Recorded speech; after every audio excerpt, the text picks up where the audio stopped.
10 گنا منافع۔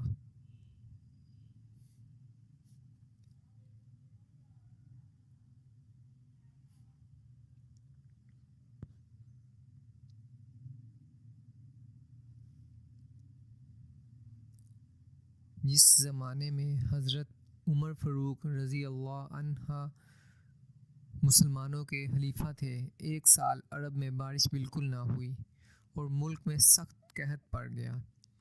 حضرت عمر رضی اللہ عنہ نے مصر، شام اور قحط سے بچ رہنے والے کچھ دوسرے علاقوں سے بہت سا غلہ منگوایا، لیکن اناج کی کمی پوری طرح دور نہ ہوئی۔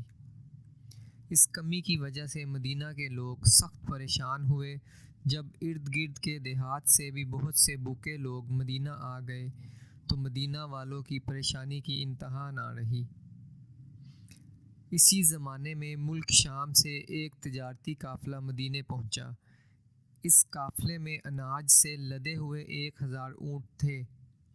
بعض لوگ کہتے ہیں کہ یہ حضرت عثمان غنی رضی اللہ عنہ کا قافلہ تھا، اور کچھ کہتے ہیں کہ یہ کسی دوسرے سوداگر کا تھا، اور حضرت عثمان غنی رضی اللہ عنہ نے اسے خرید لیا تھا۔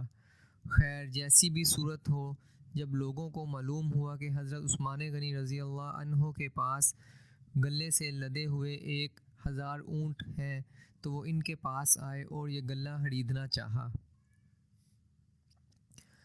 حضرت عثمان غنی رضی اللہ عنہ نے فرمایا، میں یہ اناج اس کے ہاتھ فروخت کروں گا جو مجھے سب سے زیادہ منافع دے گا۔ کچھ لوگوں نے اس اناج کی قیمت لگائی جس سے حضرت عثمان غنی رضی اللہ عنہ کو 5 گنا منافع مل جاتا تھا، لیکن انہوں نے اس قیمت پر غلہ بیچنا منظور نہ کیا اور فرمایا کہ میں کم از کم 10 گنا منافع لینا چاہتا ہوں۔ کسی کو اتنا منافع دینے کی ہمت نہ پڑی اور وہ سب مایوس ہو کر چلے گئے۔ ان کے جانے کے بعد حضرت عثمان غنی رضی اللہ عنہ نے اعلان کر دیا کہ جس شخص کو جتنے غلے کی ضرورت ہو وہ آئے اور مفت لے جائے۔